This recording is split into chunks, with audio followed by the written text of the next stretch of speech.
All right, hello, welcome everybody to our weekly call with Red Earth. Matt Ham here. We are in the middle of a series on kind of the laws of teamwork, and this is something that, just to reiterate, John wanted to do this to really infuse this mindset of team within kind of the corporate organization of Red Earth. With all of the different properties that we represent across, kind of the country, but also too within these individual communities. And it's really funny. We put these on our YouTube channel for any and all of the team to take advantage of. And I actually have an individual that I am coaching outside of Red Earth with our organization, Uprint, who happened to stumble upon these videos on YouTube, and he just goes, "Man, this is incredible. I didn't know all this stuff was here." And I said, "Well, it's actually for the organization, but it's on YouTube so people can grab hold of it." So I just want to remind you guys that there's a lot of resources that we've poured into the last year throughout these calls that are all recorded on our YouTube channel. If you're not subscribed to the YouTube channel, I encourage you to do that. Red Earth Marketing on YouTube. All of these videos are housed there, as well as additional videos that we had done over the course of last year, navigating, lockdown, coronavirus, all the different stuff. We were talking a lot about mindset. We were talking a lot about, how we navigate relationships and how we, just all of the challenges we faced last year. So I feel like there's a lot of great content there for you guys to grab hold of. But today we're going to continue with the teamwork concept. We're adapting John Maxwell's 17 Laws of Teamwork. And today we're on law number 9, which is the law of countability. Law of countability. Not accountability, but countability. And as Maxwell's teaching through this, he actually jokes that he made up a word here. And he said, "What is countability?" And he said, "Countability is essentially knowing that you can be counted on." And so the phrase, or the kind of catchphrase for the law, is that teammates must be able to count on each other when it counts. There's a kind of picture that I get when I think about this that I feel like is applicable, is if you were to go to war and you were in the foxhole, you would want someone watching your back. And so what they would do in wartime is the foxhole partner would be somebody who would be in the foxhole with you, and they'd be watching the back and you'd be watching the front. So when you would stand back to back, right, a lot of times they would sleep this way. So they would lean up against one another back to back. That way they would sleep, and if something happened, they would have, kind of the entire area around them covered. And you always hear that phrase, "I've got your back. I've got your back." What does that actually mean? It means that someone is back to back with you, checking out and making sure that nothing behind you is going to come in and overtake you. So that phrase, "I've got your back," right, is very important, and that's what the picture I get here, this law of countability. We're selling real estate. We're not at war. So we kind of go, it's not a big deal. I'm just going to take care of me. I'm just going to take care of me. I'm just going to take care of me. And that mindset is the mindset that will quickly destroy any energy within a team. And so you have to know that you can be counted on, and you have to know that you can count on others if a team is going to be successful. It's interesting. I'm going to actually do this, and I'm going to ask you all who are on the call to answer. When I say countability, give me a word or a phrase that would describe someone who you can count on. You guys can just shout it out.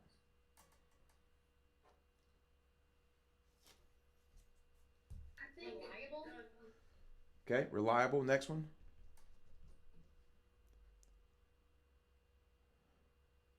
Integrity. Integrity. Anybody else? Lori just said considerate Considerate. Okay. of others. Okay.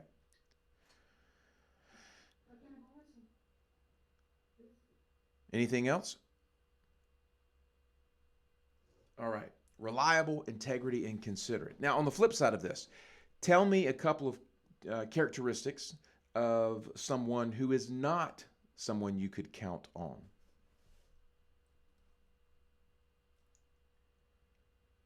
Unavailable. Inconsiderate. Inconsiderate, unavailable. What was the next one? Inconsiderate, maybe, or disrespectful. Okay. All right, so we have disrespectful, unavailable, inconsiderate. Okay, think through this with me. If we're looking at a team dynamic and we say, what are the character traits of somebody who you can count on? They're reliable, they have integrity, they're considerate. Other words might be, honest, etc.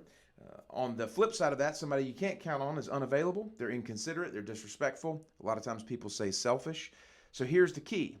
When I asked you to give me a character trait of somebody you can count on, chances are a specific person came to mind. By the flip side, when I said, give me some character traits of somebody you can't count on, chances are there's a specific person that came to mind. But the interesting piece about this is I'm sure that we don't think of ourselves as being someone who the team couldn't count on. But if we're honest enough with ourselves, we look back and there are moments and times when we might have let the team down. And so this countability, I want to approach it from the idea of being humble enough to kind of look at yourself as part of the team and say, am I someone the team can count on? And so when we take it from that perspective, if you care, if you focus on yourself first to be someone the team can count on, then it spirals upward, right? If you try to focus on somebody else, right, to make them the one, oh, well, they need to fix this, and this, it spirals downward because we're passing the buck on responsibility of whose responsibility it is to be the one the team can count on. And the interesting piece here, too, is if there's one person that the team always counts on as the person, that can end very badly as well because that person can get burnt out, that person can get overwhelmed, and that's not healthy. So it needs to be a team dynamic. So Maxwell, when he's teaching through this, he gives kind of three things that he says makes a person countable, okay? Number one is character, because you have to have good character, right? That goes back to what we said, integrity, honesty, those types of things. You cannot have a poor character and be counted on. This oil and water, they do not mix. The second thing, though, he said that's very interesting. He said, in order to be counted on, you also have to be competent. Competent. You've got to be able to do the job if someone's going to count on you. And I think about this as a relation to the kind of a sports analogy, right? If you've got someone on the team, they could have the best attitude, they could have the best character, they could have the most integrity. But listen, if they can't hit the shot, if they can't make the play, you can't count on them. So character alone does not make someone countable. It is character plus competence. They've got to be able. But then if you've got somebody who's got great character and then they have the competence, Maxwell says there's one more thing that they need in order to be countable, and that is consistency. I remember when I was in the insurance business, they used to kind of joke about a new agent who would come in and do really well, and then within a year or two, he would be gone. They called it the flash in the pan. And I'll never forget, it's kind of funny now because they're always like, don't be a flash in the pan. Don't be a flash in the pan. Flash in the pan, somebody who comes out, they've got character, they've got competence, but there's no consistency. And so as we think about ourselves in relationship to being someone who is countable, we have to look at ourselves through those three lenses and understand how can I become a better part of the team in regards to my character, in regards to my competence, and in regards to my consistency. Because maybe there's some of you who have got a great attitude. You're trustworthy, you're loyal, you've been working on your sales skills, and you're really starting to become competent, but you're struggling with consistency right now. Maybe you burn out, you've got other stresses in your life, and so you kind of are on the roller coaster, if you will, up and down and up and down. Or maybe somebody is in a situation where they've got great sales abilities. that they're really, really good and they're consistently good, but they just don't have any character. They cut corners, they fabricate things, they exaggerate things, they take advantage of clients or of other teammates. These kinds of folks are the bad apples. If you go back to, law number 8 from last week, these are the bad apples that will ruin the team. And then you could have somebody with the best attitude in the world, and they could be consistent, meaning they show up every day and they're always engaged, but they're just not a competent salesperson. And so it's our responsibility to look at ourselves and to kind of highlight ourselves and filter ourselves through those three lenses. Do we have character? Are we competent? And do we have consistency? So I really liked the way that Maxwell broke this down, and I like those three things, and I think that they play very well into this situation. The other thing we've got to talk about in regards to this idea of being countable is broken trust. I know if we've all been on a team, you've been in a moment where someone was supposed to do something and they didn't do it, and they broke your trust. Or someone was just underhanded and they took a lead from you, or they didn't share the entire truth, and there's a disagreement of some sort, and you have a broken trust situation. I was just meeting with one of my other coaching clients yesterday, and he was in a partnership with an estate planning attorney. He's an insurance agent. He has an estate planning attorney on board, and they were going to share a lead generation system where they were going to share leads.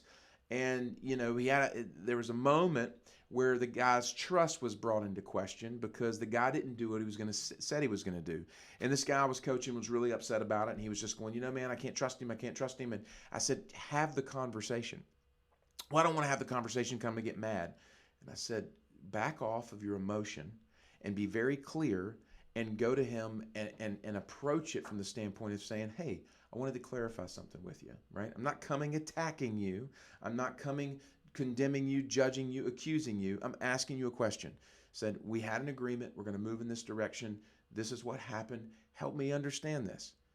And so we have to be willing, when we're working as part of a team, to address broken trust issues now. One of the key things I see in teams that is just absolutely cancerous is when people have broken trust issues and they sweep it under the rug. And they don't address it because they want to avoid conflict.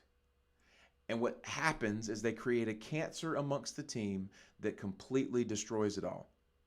So I would challenge you all today is if you are struggling with somebody on the team who is not countable, that you can't count on them, there's broken trust issues, you've got to be willing to mend those relationships in order for the team to succeed and move forward. Listen, big boys and girls, have difficult conversations. The early part of my career, I avoided difficult conversations. You didn't want to be awkward. You didn't want to call anybody out. You wanted to be understanding. You didn't want to offend anyone. So instead, you'd mumble about them under your breath when the door's closed. And then you'd fake a smile when you're in their presence. That's not good for anybody. It's better to go ahead and address issues, get things on the table, and come to a level of agreement so that you know that you can both count on each other moving forward. Because if you can't, the accountability is disrupted and the team is going to suffer. The concept here is we need to work with each other. Work with. That's in connection with, right? In agreement with one another. Not to be competing against one another, or even in a manager to an employee perspective, not to be working for someone, but we are working together toward a common goal. Going back to the first law, right? Teams accomplish more. And then there's the law of the big picture, right? I mean, all of these laws build on one another. So you start to see when you have all of them inclusive, you've got a great dynamic team that is going to accomplish Everest-size goals. So I want to share this final little piece here with you guys as we wrap up today.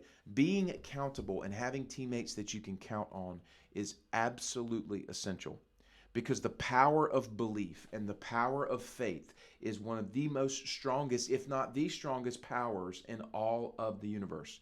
Hear me on this.